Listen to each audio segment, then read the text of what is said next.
मुंबईतल्या 3 जागांचा तिढा न सुटल्यानं भाजप कोर कमिटीची आज पुन्हा बैठक। शेलारांनी बोलवलेल्या बैठकीला आमदार खासदार उपस्थित राहणार।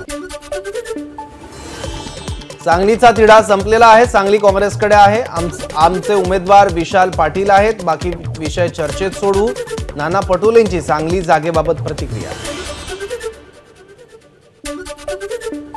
उद्धव ठाकरे आज यवतमाळ आणि नांदेडच्या दौऱ्यावर। उमरखेडमध्ये दुपारी जनसंवाद मेळावा, तर अर्धापूरच्या पिंपळगाव महादेवमध्ये जिल्हा संवाद मेळावा। आज महायुतीची बैठक होण्याची शक्यता। जागा वाटपाचा फॉर्म्युला निश्चित होणार का, याकडे सर्वांचं लक्ष। केंद्रीय गृहमंत्री अमित शहा यांच्या निवासस्थानी सायंकाळी ही बैठक होण्याची शक्यता। 2019 प्रमाणे एकत्र येऊन भाजप विरोधात लढलो तर राज ठाकरेंबद्दलची आपुलकी वाढेल, ते धाडसी आणि लढणारे नेते आहेत। रोहित पवार यांची राज ठाकरे यांच्या दिल्ली दौऱ्यावर प्रतिक्रिया। राज ठाकरे दिल्लीला का गेलेत हे काही तासात स्पष्ट होईल। राज ठाकरे जो निर्णय घेतील तो हिंदुत्वाचा, महाराष्ट्राचा, पक्षाच्या हिताचा असेल। संदीप देशपांडे यांची राज ठाकरे यांच्या दिल्ली दौऱ्यावर प्रतिक्रिया। राज ठाकरेंच्या दिल्ली वारीनं शिंदेंच्या खासदारांची धाकधूक वाढली। मनसेच्या एंट्रीनं शिंदेंच्या जागा कमी होण्याची खासदारांना भीती। रविकांत तुपकर निवडणुकीच्या मैदानात आपले गुरु राजू शेट्टी नसून शरद जोशी असल्याची टीका। सतत चळवळीतील आणि राजकीय भूमिका बदलत असल्याचा टोला। माढा लोकसभा उमेदवाराबाबत झालेली नाराजी लवकरच संपणार। मोहिते पाटील कधीही हातात तुतारी धरणार नाही, शिवसेना आमदार शहाजी बापू पाटील यांचा दावा। मुंबईत काँग्रेसला मोठा झटका बसण्याची शक्यता। काँग्रेस नेत्या प्रिया दत्त काँग्रेस सोडून शिवसेनेत प्रवेश करणार असल्याच्या चर्चा। सध्या पेट्रोल पंप, व्हॉट्सअॅप, टीव्ही सगळीकडे पंतप्रधान मोदी दिसतात। मोदींनी 10 वर्षात विश्वासघात केला। आमदार प्रणिती शिंदेंची भाजप आणि मोदींवर टीका। प्रतिभा धानोरकरांच्या ट्विटने चंद्रपूरच्या जागेचा ट्विस्ट वाढला। उमेदवारी आपलीच आणि विजयही आपलाच, प्रतिभा धानोरकरांचा दावा। कालच प्रतिभा धानोरकरांची पक्षाच्या वरिष्ठ नेत्यांसोबत मुंबईत बैठक झाली। पालघर लोकसभेसाठी महायुतीच्या जागेचा सस्पेन्स कायम। राजेंद्र गावितांच्या उमेदवारीला शिवसेनेसह भाजपचाही विरोध। पालघरसाठी महायुतीकडून अजूनही काही उमेदवारांची चाचपणी सुरू। पुण्यात सुप्रिया सुळेंचा लोकलने प्रवास। दौंड ते यवत अशा लोकल प्रवासात सुप्रिया सुळेंनी साधला प्रवाशांशी संवाद। उद्धव ठाकरे गटाचे आमदार राजन साळवी यांच्या कुटुंबियांमागील चौकशीचा ससेमिरा कायम। साळवी यांचा पुतण्या दुर्गेश साळवी यांची आज ठाण्याच्या एसीबीच्या विभागीय कार्यालयात चौकशी। आमदार साळवी पुतण्या दुर्गेशसोबत ठाण्याच्या एसीबी कार्यालयात जाणार। गुणरत्न सदावर्तेंनी मनोज जरांगे विरोधात हायकोर्टात केलेल्या याचिकेवर आज सुनावणी। जरांगे पाटील यांनी फडणवीसांच्या विरोधात केलेली शिवीगाळ कितपत योग्य, सदावर्तेंचा सवाल। भायखळ्याच्या वीरमाता जिजाबाई भोसले प्राणी संग्रहालयात वृद्धत्व, प्राणी पक्ष्यांमधील झटापटी, अवयव निकामी झाल्यामुळे 40 प्राण्यांचे मृत्यू।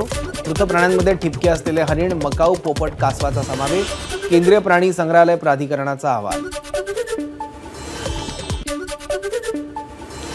जीटी आणि कामा रुग्णालय मिळून एक मेडिकल कॉलेज। वैद्यकीय शिक्षण विभागाने दिली मान्यता। वैद्यकीय शिक्षण विभागाकडून मेडिकल कॉलेज सुरू करण्यासाठी विविध पदांवरील 56 अध्यापकांची नेमणूक। पश्चिम रेल्वेच्या बॅटमॅन पथकाकडून गेल्या 4 दिवसात 4000पेक्षा जास्त फुकट्या प्रवाशांवर कारवाई। 10 लाखांपेक्षा जास्त महसूल जमा। रात्री विना तिकीट प्रवास करणाऱ्या फुकट्या प्रवाशांना आळा घालण्यासाठी बॅटमॅन पथकाची स्थापना। मार्चमध्येच वाढत्या उकाड्यानं मुंबईकर हैराण। पुढील 2 दिवसात तापमान 35 ते 36 अंश सेल्सिअस राहण्याचा अंदाज।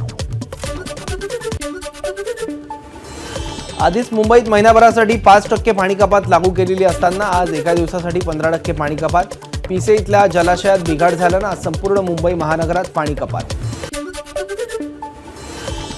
पाण्याचा गैरवापर केल्यास नळजोड खंडित करणार। वाहन, रस्ते, घर परिसर धुण्यासाठी पिण्याच्या पाण्याचा वापर केल्यास सुरुवातीला नोटीस देण्यात येईल, त्यानंतर पाण्याचा गैरवापर केल्यास नळजोड खंडित करण्यात येणार, महापालिकेचा इशारा। अखेर 30 वर्षांनी होणार दिव्यांगजनांचं सर्वेक्षण। मराठा समाजासाठी ज्या पद्धतीने मोबाईल ॲपद्वारे राज्यभर सर्वेक्षण करण्यात आलं त्यानुसारच कर्मचारी घरोघरी जाऊन हे सर्वेक्षण करतील। आचारसंहितेच्या पार्श्वभूमीवर राजकीय होर्डिंग्स, बॅनर 24 तासात हटवा। पालिका प्रशासनाचे सहाय्यक आयुक्तांना निर्देश। लोकसभा निवडणुकीच्या पार्श्वभूमीवर बुलढाणा पोलीस आणि महसूल विभागाच्या कर्मचाऱ्यांकडून ठिकठिकाणी नाकाबंदी, अवैध मद्य आणि शस्त्र तस्करी होऊ नये म्हणून मध्य प्रदेशच्या सीमेवर पोलिसांचा जागता पहारा.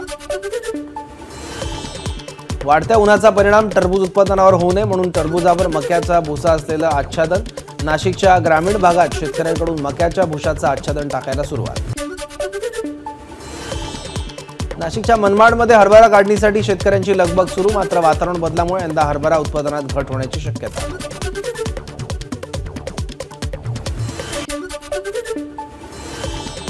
राज्यातील अष्टविनायकाचं दर्शन आता एका दिवसात घेता येणार. अष्टविनायकांना जोडणाऱ्या रस्त्यांची कामं पूर्ण.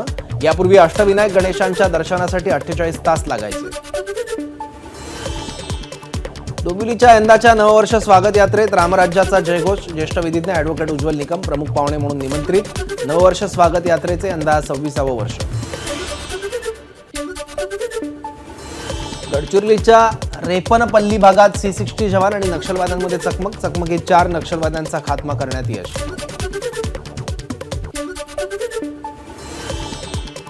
लोकसभा निवडणुकांच्या पार्श्वभूमीवर नाशिकच्या मालेगाव तहसील कार्यालयात आचारसंहिता कक्षाची स्थापना. कक्षांतर्गत 6 भरारी पथकांची निर्मिती. तसंच आचारसंहिता काळात परवानाधारकांकडे शस्त्रास्त्र पोलीस ठाण्यात जमा करण्याचे आदेश. गुजरात परिवहन गाडीतून अवैध मद्याची वाहतूक. नाशिकच्या दिंडोरी पोलिसांकडून मद्यसाठा जप्त. चालक आणि वाहकावर गुन्हा दाखल. कोल्हापुरात तलवारी नाचवत गाड्यांची तोडफोड. दहशत माजवणाऱ्या टोळक्यानं 10 चारचाकी फोडल्या. पूर्ववैमनस्यातून हे कृत्य केल्याची माहिती. नाशिकच्या मनमाडमधील बोलेश्वर मंदिरातील दानपेटीवर चोरट्यांचा डल्ला. थोड्या अंतरावर असलेल्या महाकाल मंदिरातील दानपेटीही चोरट्यांनी फोडली.